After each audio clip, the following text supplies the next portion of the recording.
othenga nje upetrol nje ngenhloso yokuthi azobulala mina ngomlilo. Ndukwenza lokho sisobabili noma la e-sitting room. Eish. Hleli phambi kwakhe uma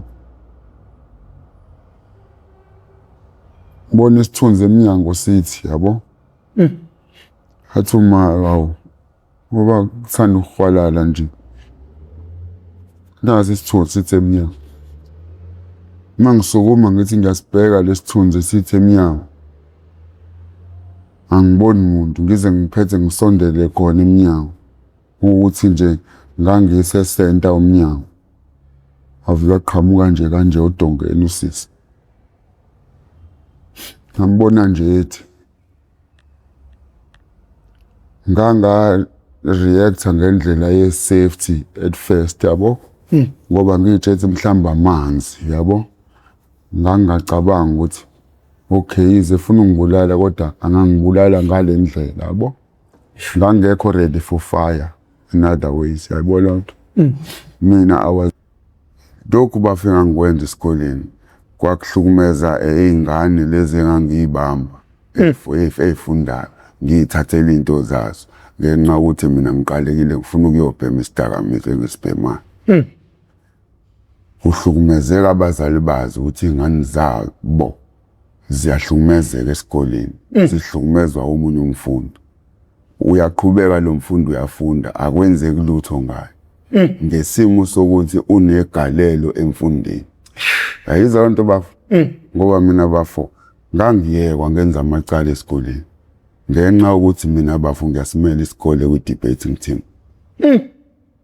Ngithathwa bafo mina ka grade 8 ngiyofakwa ka grade 11. Ngiyodebate ne team ya grade 11. Kube ngathi nami ngenza u grade 11 kanti cha ngenza u grade 8.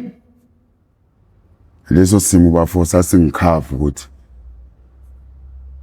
ngingakutholi kalula nje ukujeza ngobugebengu engangibenza nobuhlungu engangikhoza enhlizweni zabantu abaningi. Nahamba nayo nomfundisi esontweni. Sahamba saya nobaba wami lo omhlophe. Nomama. Yena ke wayesemncane kunomama. Lomlungu.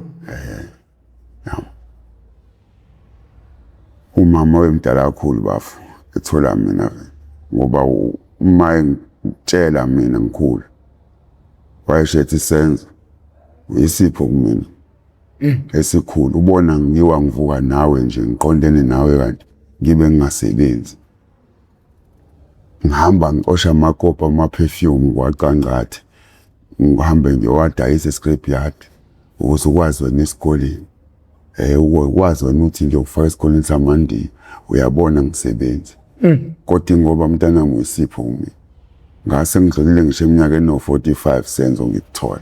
Akanayo enye ingane uma wakho? Unazo nqabo ngango-13 mina.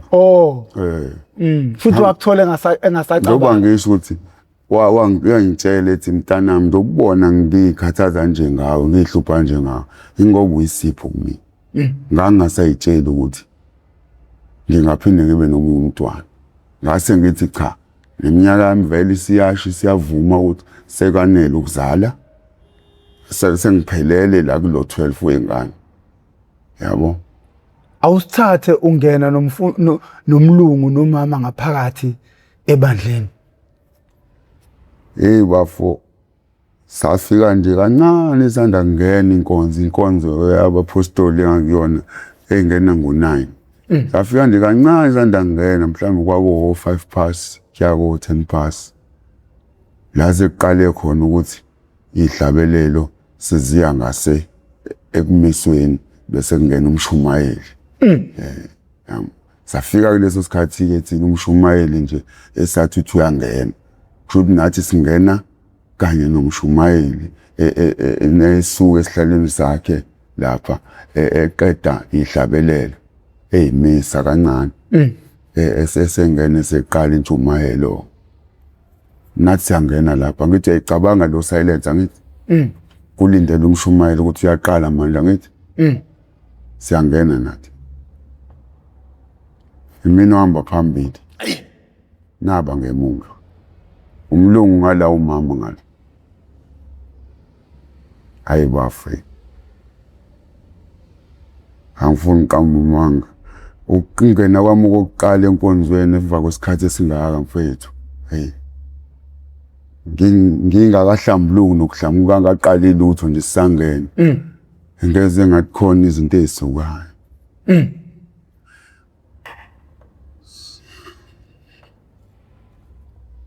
ize ngangazi ukuthi ngakwangeke kuphinde kusuke emqondweni mina ukuthi sela ngakhipha umphefumulo bafu ngabulala umuntu into engangayithela ukuthi yenze kodwa ungena kwami enkonzweni ngalila langa ababa yi kwabe ngathi khona ukusukayo mina yabo hayi wami kwathi unje kancane mfethu yabo kwathi kancane sangena baphenduka abantu babuka bayasazi thina noma obvious sebenalo ulwazi ukuthi ngiqhamuka phi njoba ngifika yabo amehlabo wafu amanye abo engangibabuka kulento ebekumina ngathi yasuka njoba ngene kwangazi ukuthi bayibuyisela abanye babo bafu khona lenkonzo yabo ngoba usho ukuthi babecabanga lento ababeyizwile engangiyenzile yabo nalento engangiyenza vele nje emalangeni bona bebebazi ingane yasenkonzweni kanti mina le ngomunye umuntu babo yabo hey wangazi ukuthi manje bayibuyisela lento ebisisuka yabo hayi kodwa ngiyabona ngoba akekho okhulumayo noma futhi abethiwa wayekhona ngangeke ngisho lutho ngoba vele ngangumuntu ongeke azaphendula umuntu umdala yabo ngangamphendula umuntu omdala angimiyeka kasho lokho akushoyo aneliseke emva kwalokho ngithi ngiyabonga mangabe ngiyabonga ngihambe yabo hayi umama angidonse sengiqhubekela phambili kakhulu athi hayi sinene la senzo nazi ihlala angenise mina kuqala bese ngenisa nomlungu ngene nabo bese omunye ubaba la ngemumva umlungu engakahlali phansi nje ngibone sekhuluma nomlungu ubaba amsoso umlungu la ambiza athi akaze ezohlala eduze kwakhe ukusho ukuthi kahle kahle ekwangafanele umlungu njengomuntu osekhulile wesilisa abese endaweni la uma ethi asihlaleni khona sonke shothi kahle kahle wayembeka endaweni yabantu asebekhulile njenganaye besilise i-order kahle kahle hayi ngoba kwakhona mhlambe ukuthi mhlambe ngoba umlungu mhlambe yabo cha kwangekona ukucwasa wayembeka nje ngeorder yasevele yasepostoli ngoba kune order indawo yokuhlaleka ukuthi abangaka kanje kanti yabo hayi hlali hayi qala umshumayeli nje ashumayele qhubeke nje inkonzo bafu njengoba iqhubeka nje amehlama wapheli ngemuva kancane kancane ngiyaphendula ngibheka ubaba wami lo mhlophe yebo lonto ngoba nami ngangifuna ukuqamba manga ukuphelela kwalo 2 years lo ngilapha ya izinto ayezenza engenzela zona uthanda enginika lona beside uthando lase place of safety yabo angifuna ukuqamba manga nami ngase ngiziza mfethu yabo nginomuntu wesilisa ongikhathalele obaba kimi yabo lo nje ngibheka umshumayeli lapha phambili ngipinde futhi ngiqala ngemuva la ngibuka ubaba yabo angembone ebusweni uthi yabo umuntu obebona ngibe ngimqalazi uyabo ukhulekile akanako ukuthi mhlawumbe uphakathi kwabantu mayebona mina nje ngiphosa amehlo kuyena ngibone nje emamatheka azaza akhuphula isithupha yebo lonto engathi uthi nje my boy everything's okay man, everything's all right and everything's gonna be more all right. Ngesithupha sakhe nesimile sakhe mfethu. Dawaze waphetha ukuthi inkonzi yaphela. Umama ke wayese exhumana noMshumayeli. Usho wayemtshela ngale inhlambuluko engangifisa ukuthi ngiyenze ngoba nganginethemba lokuthi iyona ezongikhulula abafu yabo. Iyona ezosusa mhlawumbe nokuthetheleleka kuzoba khona kumdali wezwe nomhlaba. Ngalithola ithuba. Wahamba wayoma epulpiti. Hayi ngalolo suku kodwa. Kwathiwa hayi. Ngithi ukulinda ngesonto elilandelayo. Ngizobe senginikwa ithuba. Futhi ngizobe ngima ukuqala phambi kwebandla enkonzweni. Ngoba phela njengomuntu osemncane uyazi nawe uma useyintwana ukuthi akululu vele ume phambi kwabantu abadala webona lonto enkonzweni. Ugcina ngako nje uma ninikwa ithuba no-Sunday school yabo. Nimnonke lapha. Nimnonke nje kuthiwa ehlabelelana yabo. Kodwa ukwazi ukuthi nje uyimele wedwa leso sibindi asikho. Yayibona. Kodwa bafo ngathi mase nginikiwe ithuba nangendlela engangicabanga ngayo nangendlela engangifisa ngayo uphume enhlungwini engangikuzona. Bafo ngasithatha isibindi ngama phambi kwenkonzo. Kwakunzima bafo. Kodwa ngokuyaleka ngase ngithole kubaba wami lomhlophe ukuthi yini kuzomela ngiyenze ngikhulume ngiqale phi kanjani. Bafo enkonzweni ngayiqala nje uba ngiqale kuwena. Ngabatshela yonke into enkonzo. Njengoba esika nje ngingashina nokuncane. Yonke into ebengiyenza ngibatshele enkonzo. Ngoba vela ngithi yini ngifuna ukuhlambuluka ngithi. Wathi angashiyi lutho. Bafo. Konzo wonke kwaku akwazi ukugqigqa abantu abadala bezinto ezimangalisa sikakhulukazi emuntwini ongaka osemncane. Habo.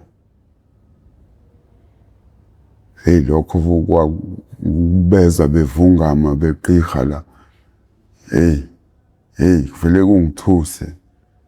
Ungithuse ngale phansi ngivevezele manje kube ngazi ukuthi ngibuyela kulesa simo sasenkantolo nani yabona ngoba ngizwa abantu abadala beqhiqa bevunga manje labafu ngenza exactly njengoba umlungu engitshelile ukuze inhliziyo yami ibe nako ukukhuleka.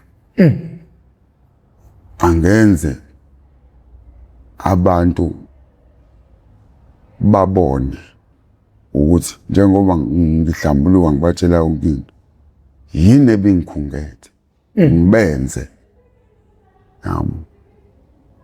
ngabona ukuthi ilapho ngakwazi ukufunda khona ukukhuluma bafo.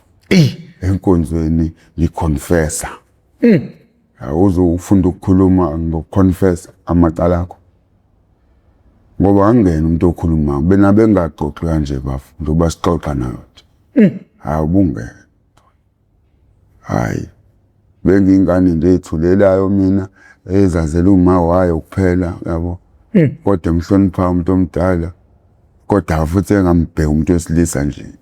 Engayingeni umuntu wesilisa. Umuntu wesilisa methi nje mhlawumbe uyasondela kumina wenza hayi.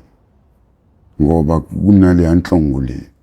Umlungu wafika wangalinika ithuba. Waphinde wabuya ngesonto elizayo. Hayi njengoba nje uma eyotshela uMshumayeli sele na umlungu sobabili silinde uma uthi uzobuya thina ngithi uma ubuya sitshela uthi hayi umshumayeli uthi asibuye next week. Ngacabanga ukuthi kusho ukuthi fanele ngiphinde ngicela umlungu yabo nje uma esho kanje hayi bafakufikanga lapho uthi ngimcela. Umlungu wavele wathi ngoba I'm coming from far away my boy,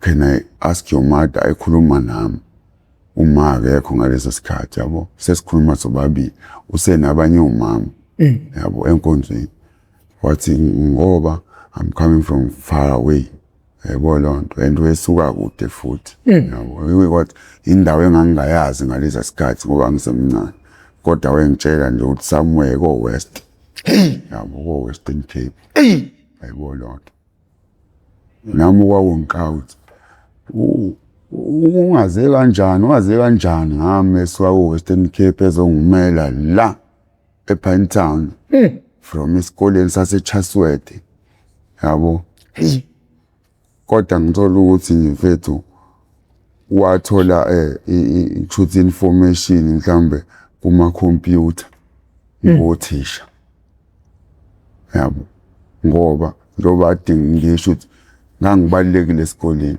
ukusho ukuthi othisha babekhuluma ngami out there yabo ngaphandle kwesikole mina ngokuyibuka kwami lento ukuthi makwazi ukusuka umlungu omhlophe ko Western Cape yabo eze la eKZN yabo ngengane isigebengu yabo lonto ayikhathaza yabo lonto ukusho ukuthi yini wayesezwe i-background yabo yokukhula kwami yonke lonto usho ukuthi wafikelwa uzwelo nothando ukuthi azayifikele eGathatha abe usizo lokho kwenzeka yabo lonto njengoba esho ke bafa ukuthi njengoba esuka kude kanje uzokhuluma noma acele kuma ukuthi angaba yini ekhaya for this whole week until Sunday, next Sunday. Umama ngendlela ethanda mina ngakhona wakubona kubaleke kakhulu kuba khona kwakhe lo mlungu ekhaya futhi bafo bakhona kwaze kwaba next Sunday. Ayisimanga somlungu lesi tshela ba udlani ngobe la ekhaya udlala ngidla khona siyaphuma nje ngemoto yakhe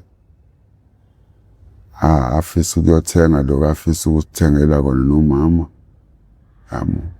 umama ke ngibuya ePlace of Safe ngabuya umama esethola umsebenzi kamasipala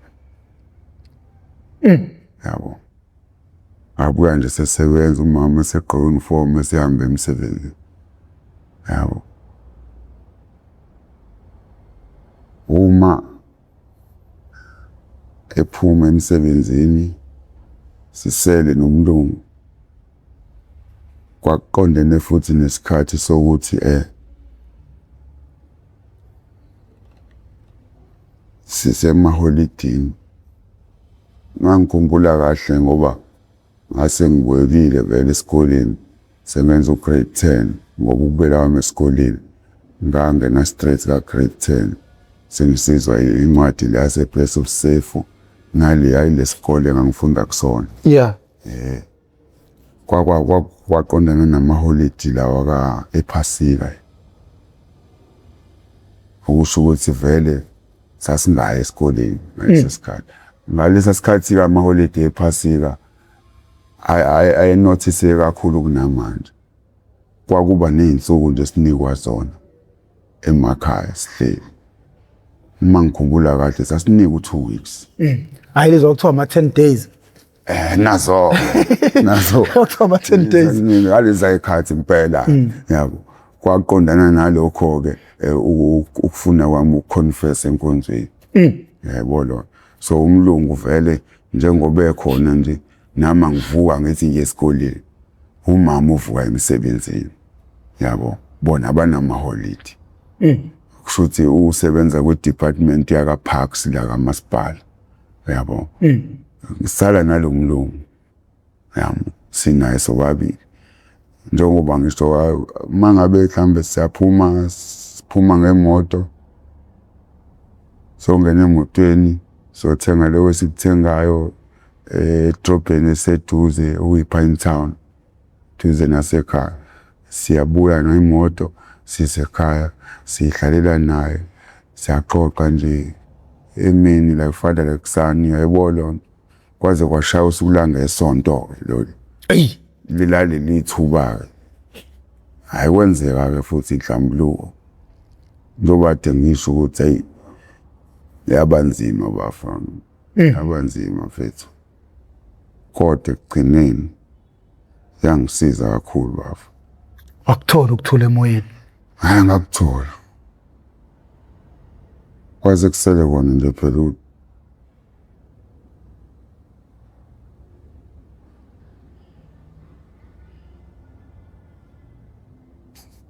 khona bafeza into engafuni ukuphuma emqondweni yami ukukhuleka ngifuna uqamba manga kwase kukhona normal life ikhona kodwa nje khona kwangafuni ukuphuma lokuhlumeza lo nalomphefumulo ngoba nanamhlanje hawo nginawo uhlala ngihlale ngikhumbule lokho and manje ngikhumbula mfethu vele ube ngathi ngasibuyisela emuva lesa sikhathi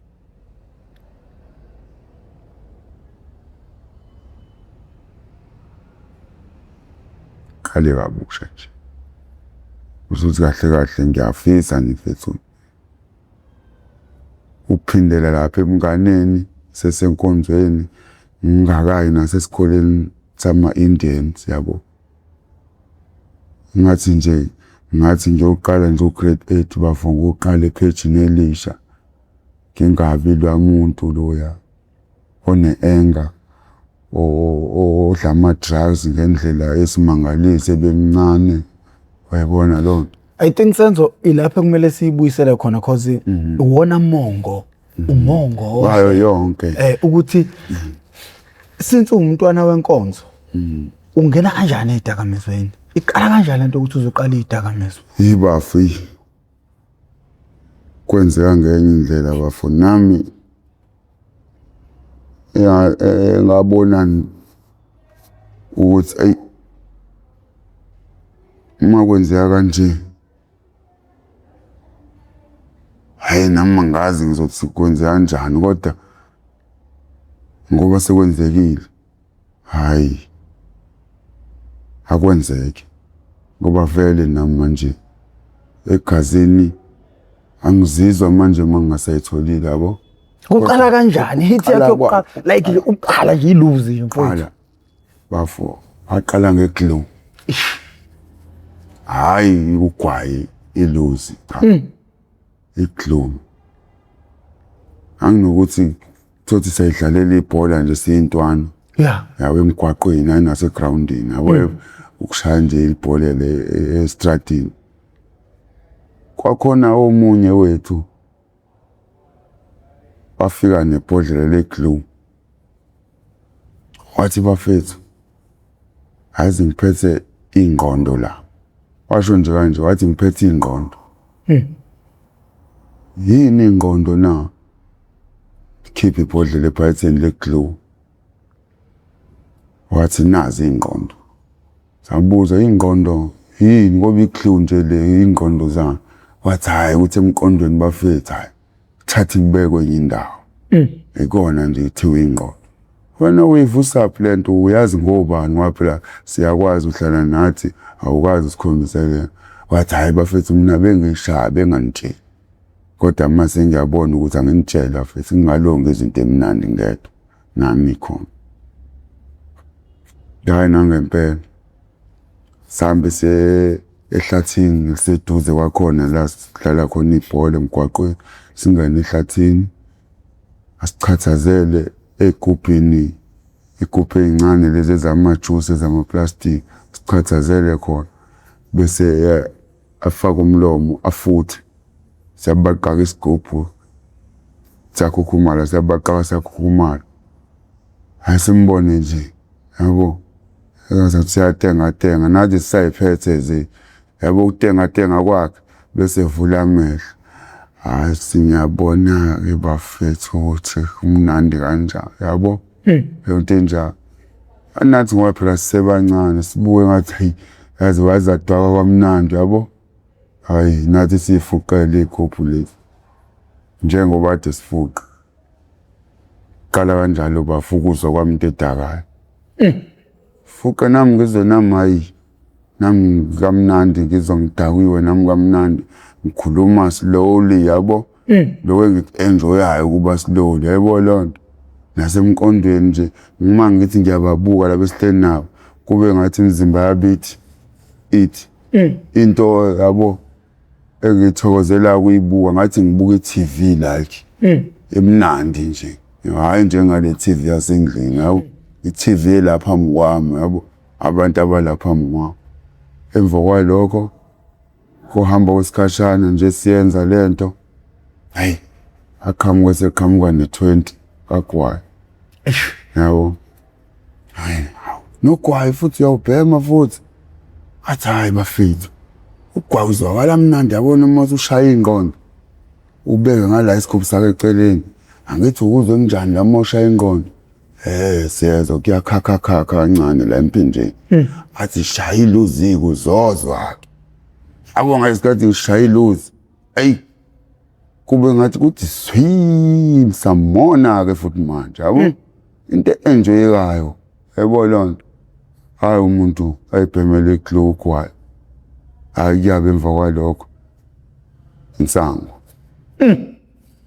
thengena inkantini hayi nayo futhi masifaka nje emva kwawo iglue nogwayi i-right insango hayi ngifika nasekhaya impela hayi sahleki la oledini ngiyancokolisa ngisho ukuncokolisa yebo lonto yakwensango hayi bafey hayi kancane ngoba ngaleza ikhadi zethu ibisashiphile insango yabo masihlanganise nje mhlambe noma 2 rand aba u3 yabo kubo 6 rand so fike sithole mhlambe into engaka ipoki sasilibiza ngepoki isilophu sayishumi hayi ngeke lezi ezamashumi ezangemva kwalapho yayisashiphe kakhulu impela ngaleza ikhathi yabo leza ikhathi leza before yizo yabo lonto siseko standard 5 kanje ngiyacabanga ngoba phela lento le ama-clue nani iqala ku standard 5 kumina yenza standard 5 the primary kahle uqala kwami ukuze into edakayo ilapho kwezinsango ungake bafana ungabafo ingusempilo nje sengisebenza into kahle eyayingenzisa amaqala eyangena emva kwensango iMandrex iyona into ebengenzisa amaqala too much. Okay, usuqalile indaba ezidakamizwa zikwenzisa icala elikhulu ukwa grade 8 wahamba wayehlala eplace wabuya uzokwenza ugrade 10 awuqhubeke lapho ke uze uyofika grade 12 ayingiphindelile esikoleni bafu hayi futhi nje njengoba ngiphindele esikoleni ngibuye eplace of safe yabo ngumuntu obengabhemi lapha ngithi kodwa ngathi mase ngiphindelile esikoleni bafu ukuqala kwami nje uqala ugrade 10 ngokuyimisela kwami eklasini yabo ngakhethwa ngabo i-prefect njengalapha ya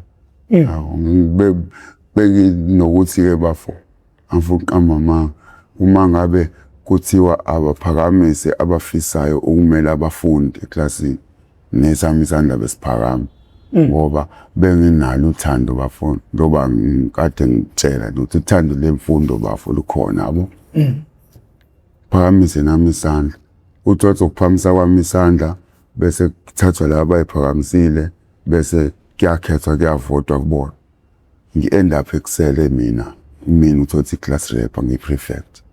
Nakhona ka-grade 10 kwenzeka kanjalo futhi esikoleni yabo ngaba yi-prefect njengoba ngiyi-prefect ngithi ngimele abafundi nani yabo. Nakhona futhi ngangena futhi kuma-debating team yabo kamnandi nasebholeni ngikhona futhi yabo. Ize noma ngekho mandla kakhulu ebholeni yabo ngaqala ngangena kulo mculo lo ekuthiwa i-hip hop i-rap music yabo lo ovamise kakhulu ukuba phezulu ko-America.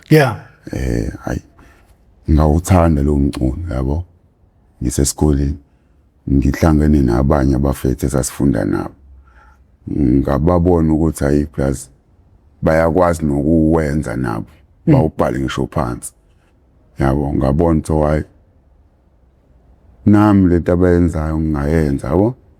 Kanti njengoba ngijoyina lo mculo wabo bayisebenzisa le Mandrax okuyiyona nami ngisebenzisa ekuyiyona yayi-influencer kakhulu ngathini kubugebengu engangibenza. Yayinginika isibindi bafo yabo sengibhemile futhi uma sengilangazelele isihluku-ke futhi siyeqa yabo. Iyona yang-influencer ngala ukuthi vele nomuntu engifisa ukuthi abe i-victim ngala umuntu wesilisa ukuqhamuka sekuhlangene ne-anger yokuthi anginababa yabo lona kuyahlangana konke lokho. Nabo uma ngifika hawu bafethu hawu nashaya ibhodlela yabo kuba ibhenywa ngebhodlela umqalo webhodlela yabo. Ngibafica nje ngebreak ngi-right nje mina yabo lonto ngise-fresh egazini kade ngile ko-place of safe ayikho lento kumina egazini ngayigcina before yabo.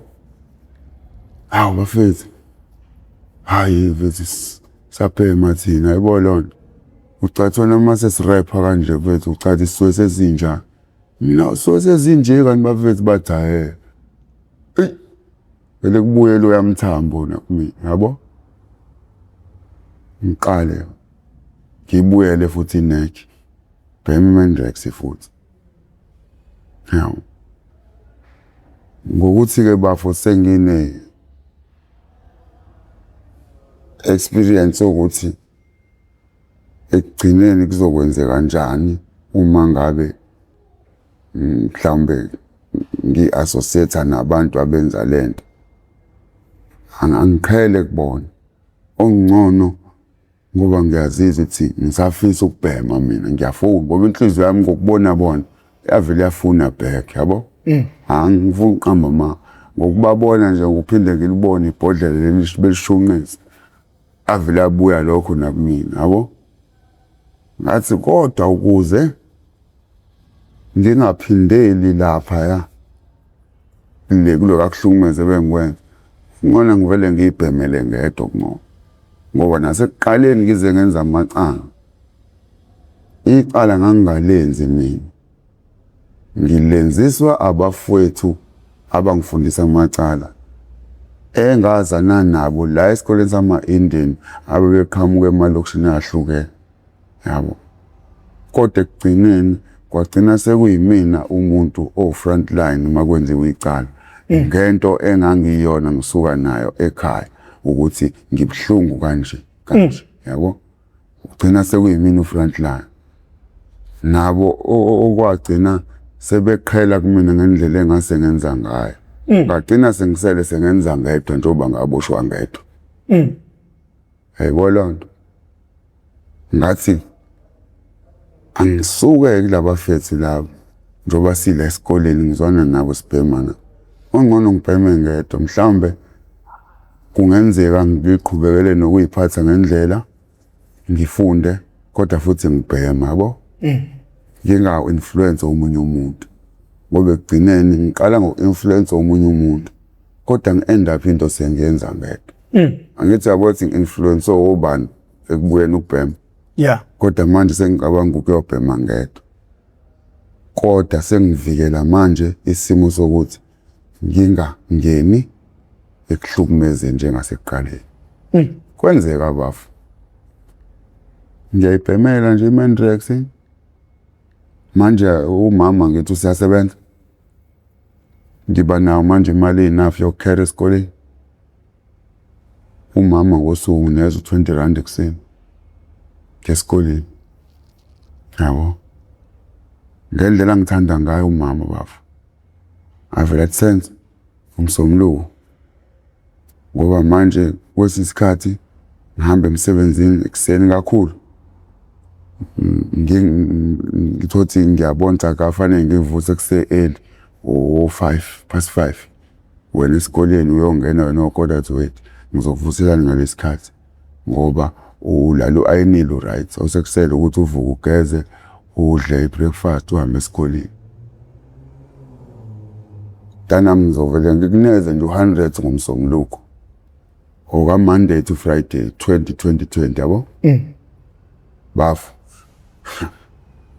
hayi kwabuyishaya esikhonkosini ngathi hayi yabona manje oba ngithola 100 ngomsomluko ngizobhema kahle ngizohlukumeza abantu futhi ngivele ngingasafuni ukuhlukumeza abantu ngesimo engiqhamuka kusona yebo lonto hayi nangempela uma umsomluko oledile nginikeze i-100 rand ngikwazi ukuthi nje esikoleni sengidlule ngathenga i-Mandrax yami ngabhema lapho ngithenga khona mhlambe kusale lokusala ungakwazi ukuqeda ngenxa yesikhathi kubalekile ukuthi mina ngibe early before ibheli iringa esikoleni yabo ngoba ngimele abafundi lapho mina mase ngizofika late yabo ngiqikelela abafuthi noma bona vethu uthando lwe-Mandrax lungiphethe kodwa bafu ali-affectanga uthando lesikole yabo bafo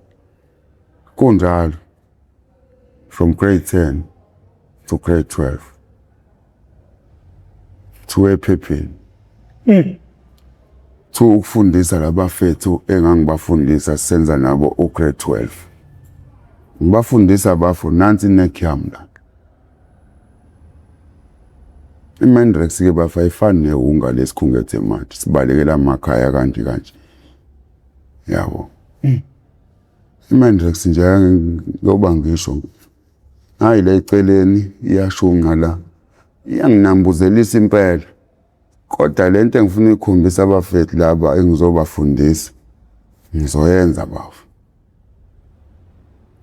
baphase futhi abekho mhlawumbe bagcina be-influencer ukuthi nabo begcina sebeyibhema lokho bafu hayi ngakunqanda impela akekho noyedwa kubona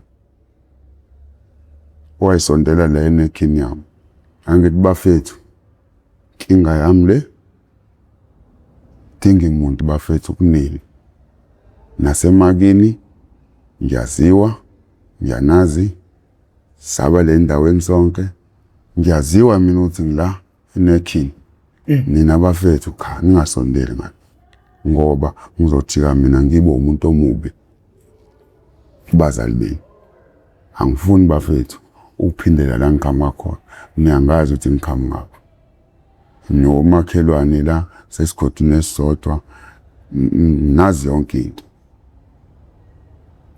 even ngisho sebethi bethi awufethu ngathi uba right kanje mfethu mase ubhemile mfethu usifundise urelaxile noma sithina siyajaha wena ithola ukuthi urelaxile nje right awunene ukuze kushaye noma ngo-12 ebusuku usifundisa mfethu siyobhala iphepha ngakusasa fike futhi silibhale siliphasi bafethu kulungile konke lokho ningahaleli bafethu inkinga yami yebo lona mina onothando lalento and ngiyayazi imphumela yalento nami ukube kuya ngami ngaba ngiyibhemi kodwa manje ngoba kunalolu thando lasekuqaleni, kodwa ukuhamba nokuqaphela-ke this time ukuthi ngingenzi ngendlela ebengenza ngayo before.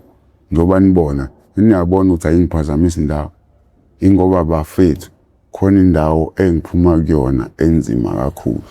Senzo, usubuyile, kwakunjani ukumukeleka emphakathini? Mhlawumbe kwakungathi ubhekele ubona abantu beshalaza uma bebona wena, wamukele kanjani nakubantu aduphula nabo istigma salento wawuyenzile? Bafo njengoba ngikutshela bafo, ngangu-walk alone. Ukuxoxa nje mfethu kwasengasandile, yabona. Vele kona hayi ukuthi kwakwandile before, ngoba njengoba ngisho ngangena umuntu okhulumayo osocializayo kakhulu, ngangigxilile kakhulu mina ey'ntweni zami zesikole, yabo leyo nto ngiyifundela nje kahle, yabo kamnandi ngiyithandela isikole.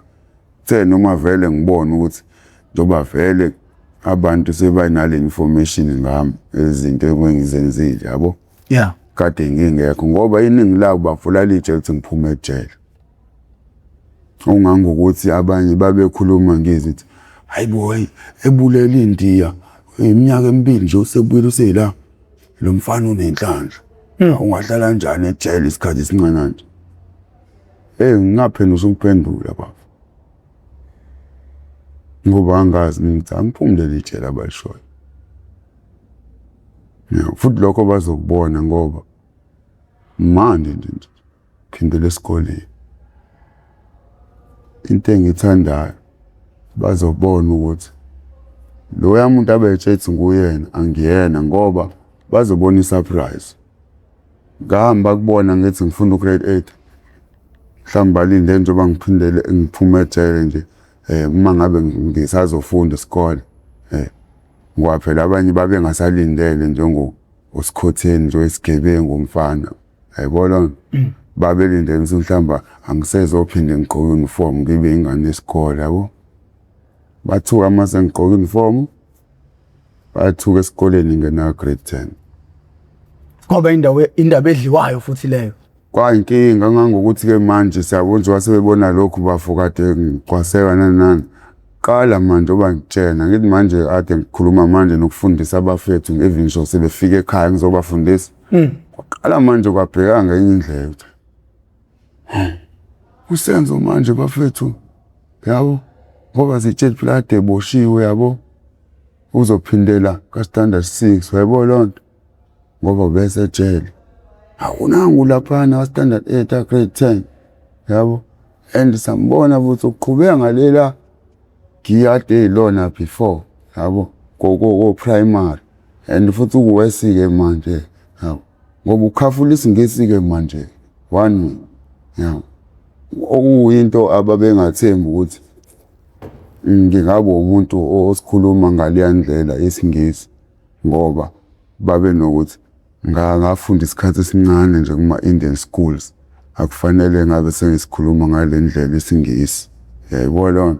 Ngoba njengoba ngisho ngaboshwa kuyophela ubusika, ubusika kuphela nini mhlambe ngoba August, izoqala ihlobo, uNtasahlobo, yabo.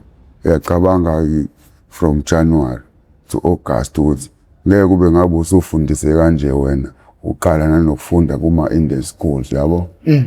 Kodwa manje baqhakeka la grade 10, yabo, sengenza lezi zinto engizenzayo, ukumela abafundi ngiyama-assembly esikhundleni sokuthi ngiba-address about something ngesiZulu la esikole sesiZulu. Sengivele ngikhuluma isingisi njengothisha, yabo lonto. Ngiba-addressa la assembly. Mhlawumbe ngoshintsho lizokwenzeka khona lesikoleni, yabo into enjani. Qala ngabuka ngelinye ihlo manje. Qala manje my friends, yabo, afike ekhaya manje, yabo. Hayi futhi hayi impela yize sibona mfethu uyibhema inekhi kodwa siyabona mfethu, hayi ezima singacela kuwena mfethu uzosigelezisa, hayibo lonto mfethu singaba right nathi, yabo. Yoba ngisho naka grade 12 bafo saphuma iphepheni sonke engangibafundisa akekho ongazange aphume ephepheni. Khona into esigcine singayitholanga la. Bafo. Usuku lakho lokuqala uyobhekana noma wakho ngeziqu zamehlo uphuma place of safety. Bafo. Hayi awe oleda ngifuna ukuhamba ngangeliqumbele bafo. Yabo. Uthi oledi ngathi ngivele azi ukuthi nginobuhlungu omnjani bokukhula ngingenalo itime yabo. Yena futhi ngithi ngisenkingeni engaka ngihlelile angafiki yena futhi for 2 years yabo. Kodwa ngibe nokucabanga ukuthi ngenze mhlawumbe ube indezekile ephathe kabuhlungu ukuthi mhlawumbe ngenzeka lokho kwenzakala mhlawumbe yiphutha lakhe somewhere yabo. Senginokumcabangela umama manje ngendlela esengikhonjiswe yilo baba lo yabo. Kona yize kunako ukumcasukela umama kodwa futhi at the same time nginakho ukuba nokumcabangela ukuthi kungenzeka ukube mfethu akuyona inhloso yakhe yabo. Mhlambe wesaba ukuthi uzothi neqhamuka kumina njengomuntu osekhulile yabo. Mhlamba vela akulamele lenhliziyo yabo. Nganginolo umcabange kodwa ngathi mase ngifike la lokho nje ngihambe ukucabanga nje ngisaya khona idladleni. Uhamba nomlungu? Akekho umunye baba. Uba igama lomlungu lo? Matthews. Lo mlungu singamthola kanjani ndoda? Fethu lo mlungu fethu wakwazi fethu ukuthi angifake futhi emsebenzini nje emva kokuphuma esikoleni. Yalo mlungu kumele kushaye ngakubona mama ngiseyidakamizweni futhi manje. Okay, no asikajump. Uyahamba nomlungu ubheke ekhaya mama. Ekhaya. Yeah. Hayi akangithi vele umlungu wesekafika la mina ngingazi ngise police station wazokhuluma neOle lamthatha Oledi lambeka esithombe yebo nakhona futhi nako ucabanga ukuthi ngenze kube vele into eyayixoxiwe bebabili ukuthi akazofika yena uma ngoba ukhona lo njobe ezongimela njobe shizongimela ukuze sigcinile futhi wakwenza ngempela wangimela kwaze kwaba sigcinile yebo mhlambe ngenze ube babe kodwa ngingakaze ngikubuze kuyena ubaba lo ukuthi mhlambe yini uma engafiki inhlungu nje engizizwayo ngingakhulumi ngazo nakuyena yebo lonto into engizwa ngedwa yabo kwaze kwaphela semasifika ke edladleni nokha mina safika lingasilindele Oledi futhi lathi ubani ngathi mangivula nje umlomo ukuthi mina ma kezwa nje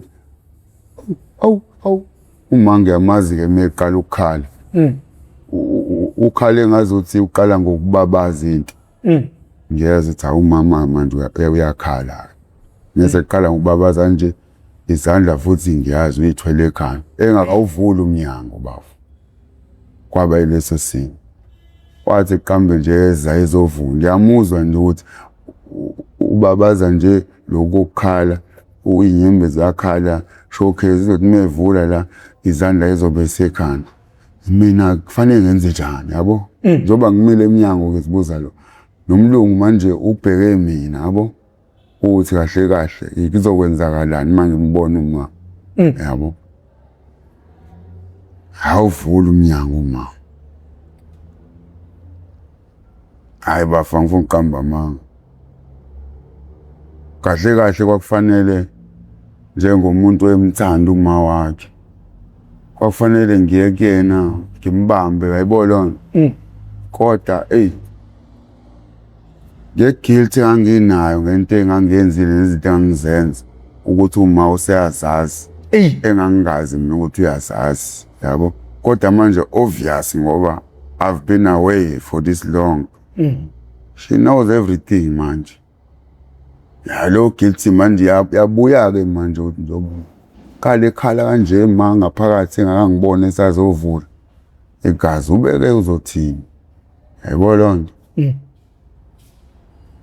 havula ayibafa esikhundleni sokuthi Toba ngisho mhlawumbe kwafanele ngiyomhaga yabo noma something ukubingelela kwami kuhambe ne-something ukuthi yabo kodwa njengavele ngajama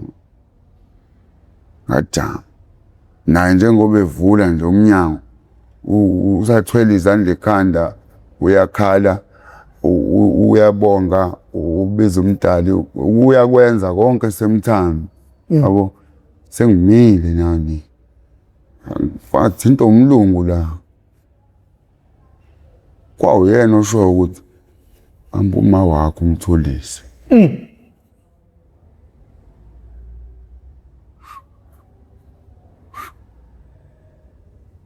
unkamama angisaba bafikile kangina ukuthi uzothi mhlawumbe ngibamba ngezandla engcolile yabo seyikhipha umphefumulo hawu kodwa ngakwenza nje umlungu ayesho waphuza bafuma uma yena ukungibamba ngezakhe kwaba yimina nje ngimbambile bengithi hayi ma khululeka sengikhona sengibuyile yena uyakhala nje wani ezakhe nje izandla esekhanda yabo thina umlungu azasondele kuthina yabo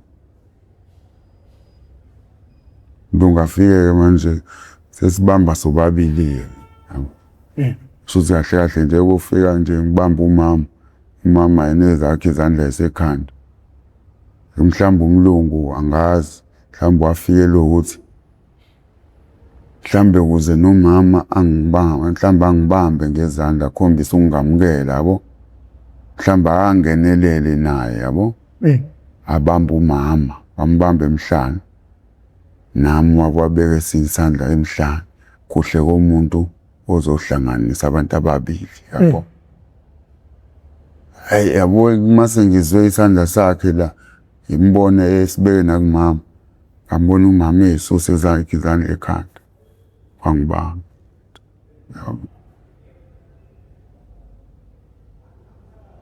akuze ze oledi efethe izandla hayi asho ngathi wafethi oledi enothando oledi nami fethi beninothando fethi enothando ngoba lathi noma selehlisile ukukhala njengoba lingibambile mama evamise ukuqala ngigabule emlomeni bese ngigabule esiphongweni emva ungibamba wenza lokho fethu yabo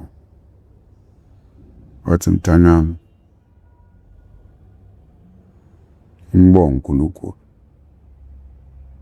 ngiyakwazi vele uNkulunkulu khona kuwena ngoba ngiyakwazi uthando nalo ngekonzo kodwa mntanami umbonga uNkulunkulu ulethela lo muntu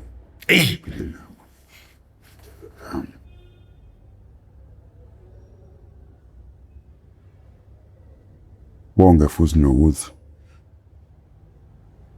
into yenza yonke nanokuthi lo mlungu ezezela khuthalela kwakhe imfundo mntanami nokubona ukuthi ngithole kanzima kanjani ngikukhulisa ngingedwa yize ukhungwethe yinkinga lezi kodwa ukuthanda kwakho isikole akwehlanga kukusizile kakhulu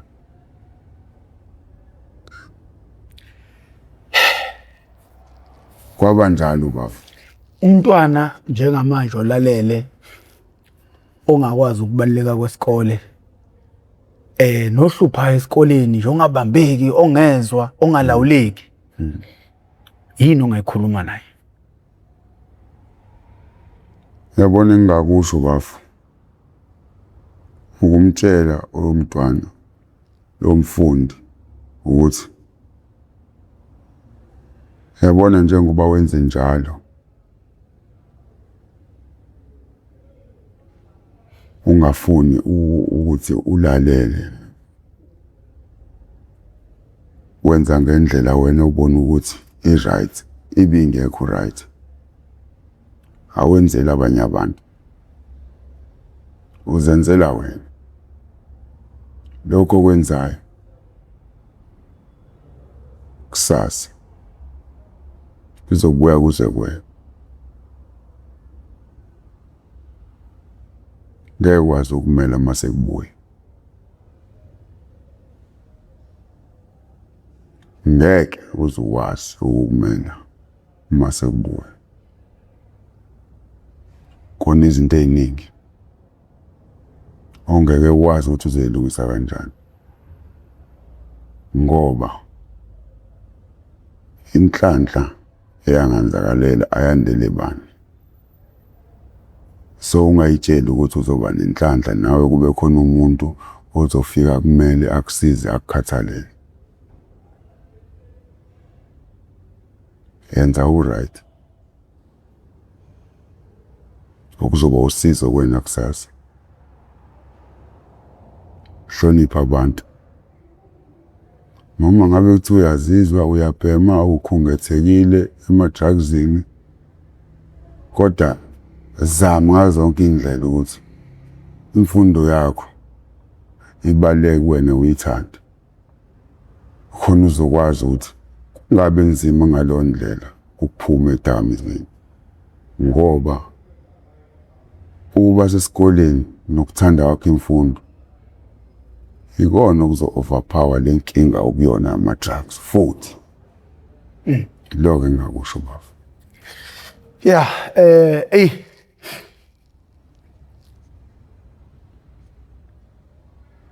Kumele ubuye ngoba kuningi okwenzekile emva kwayo yonke lento osuyixoxile. Kuningi bafu ngoba asikangene ungeni. Ilapha kufuna khona nokuyiyona yakwenza ukuthi ugcine uphelele emgaqweni. Njengoba ngila namhlanje nawe esizathu uphela iwunga lesingakangeni yo. Nina bendlondle nophapha ekhanda kamenza indaba olalela umuntu omemeza athi yakhalela uthi igula lika Jamal lichithekile, unina bakaMbhudu bomvu njengegazi, nina bakashishiliza ngedidi kwelimaholo lemhlabeni embedule, nina bentule bande ngodonga kwela kethi kwabheka uZulu, nina bendla mhlathi kaMayekisa awuphansi encobo madoda uZulu liyaduma liyazongoma le eSwatini abomnaka nememfombadane nemajaha. Sibingelela kabi nje isidla amaningi esakeni, ngakho uma usubuke wezwe wafika la okusho ukuthi idla amaningi esakeni. Bafowethu uhlelo iHow I Ended Up in Drugs okuyingosi engaphansi kwesitebele iMPTV1 lapha esilanda khona abafowethu nodadewethu abavele ngeshiya ezidakamizweni abasuke bezosilandisa kabanzi ukuthi bawela kanjani ezidakamizweni, kepha esisuke sikwenza noma sisuke sikhuluma basuke bengezile ukuzoyikhayisa, kepha basuke befuna ukuzoletha isifundo. Uhlelo nje lumalungana ngqo nokuqwashisa umphakathi ngobungozi bezidakamizwa nobungozi obungenzeka empilweni yomuntu nasezimpilweni zabantu asondelene nabo ngokuthi yena usebenzisa izidakamizwa. Izidakamizwa ayihlukumezi lo osuke kuzona kuphela, kepha zihlukumeza zizihlukumeze nalabo asondelene nabo, ngaba omakhelwane, ngaba abazali, ngaba abafowenu, ngaba odadewenu. Uma futhi umfundi esesikoleni esezidakamizweni engagcina esephazamisa nabanye abafundi, njengoba umuzi umfowethu ukuthi wagcina esentshontshela abafundi, ukuhlukumezeka kwalo mfundi kuzohamba kuze kuyohlukumeza umzali, kuphazamisa ukufunda komfundi, ungagcina izidakamizwa zimosha impilo zabantu abaningi nje ngenxa yakho uwedwa. Ngakho ke siyacela abafowethu uhlelo nulweseke ngoba uhlelo lubaluleke kakhulu. Sibonge mfowethu nje ukuthi ufike uzozendlala nje ngendlela oyindlala ngayo, uzendlela kusuke kujuleni kwenhliziyo yakho. Nengicabanga ukuthi lama episode esinawo nawe azokwazi ukuthi asize abantu abaningi, ayinanhlamba ayinalutho, into nje eqondile eqonde ngqo ezokwazi ukuthi ilaleliswe ngisho izingane. Makhona umfana omncane esikoleni ohluphayo, makhona ingane entombazane encane ehluphayo, nanka ama episode ukuthi uthathe ubukise izingane zakho ukuze zizofunda likhulu kwesikwenzayo. Igama lami nguProfessor Ngingwamkhize, ngidabuka phansi kwaNongoma esigodini sapho umthetho asohlangothini kaMandlakazi. Ngakho ke sengincenga